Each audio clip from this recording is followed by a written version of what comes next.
Second, power develop.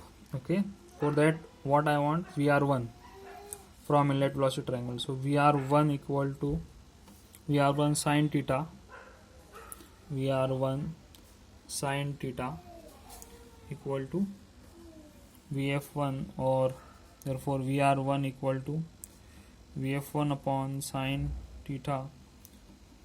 Okay,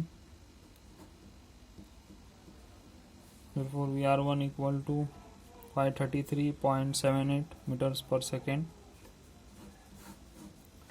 Therefore VR2 equal to K times VR1. For VR2 equal to 0.8 times 533.78 is coming as 427.027 meters per second. Okay, and VW2, how we can find? VW2 equal to VR2 cos phi minus u. This is my VR2 cos phi minus u equal to VW2, which is equal to 427.027 cos of 33 minus 350, value given for VW2 equal to 8.97 meters per second. Now next, what is required to find the power? So power develop is the same formula which we have used in the hydraulics. So P equal to, what is the power develop? That is a work done, okay, multiplied by blade velocity into mass flow rate of steam. Okay, if I want this in kilowatt, I has to be divided by 1000. Now here, why it is positive sign, you can see in the this diagram which we have seen. Okay, in this diagram you can see VW1 plus VW2 is my total work done.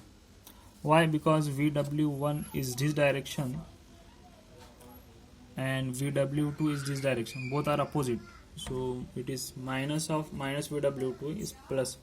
So whenever it is beta is lesser than 90 degree, my VW2 is negative because opposite to VW1, same like hydraulics turbines. So minus of minus VW2 is plus VW2. So always in steam turbines, VW1 has to be added in VW2.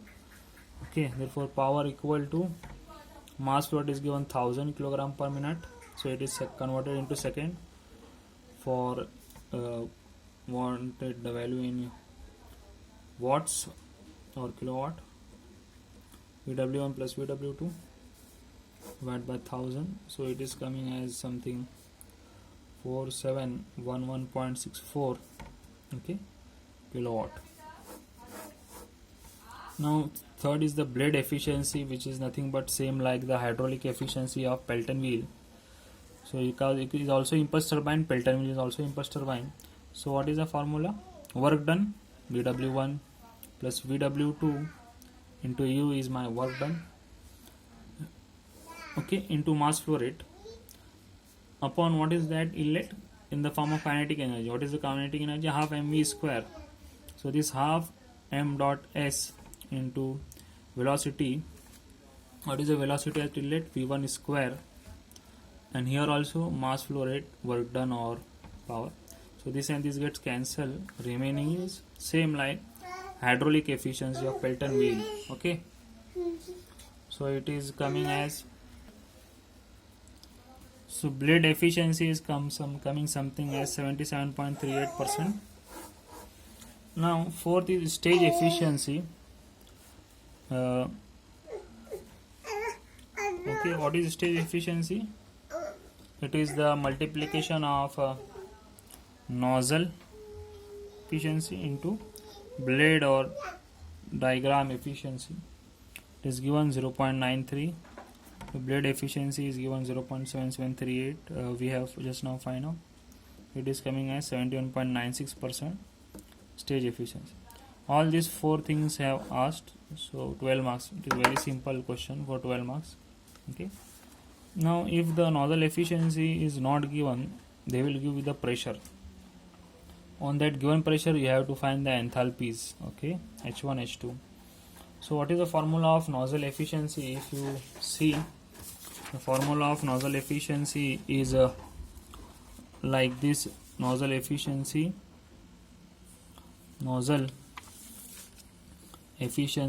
is equal to actual velocity. Efficiency is the velocity coming out of the nozzle, kinetic energy velocity, upon 2 times H1 minus H2.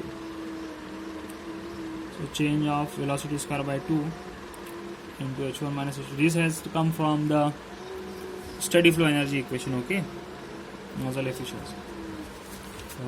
And we have to find at given pressure ratio enthalpies from the steam table. So this I have written here. Okay, nozzle efficiency, you have already seen this steady flow energy equation in thermodynamics. Okay, enthalpy at inlet plus velocity square by 2 equal to enthalpy at outlet plus velocity square exit of nozzle.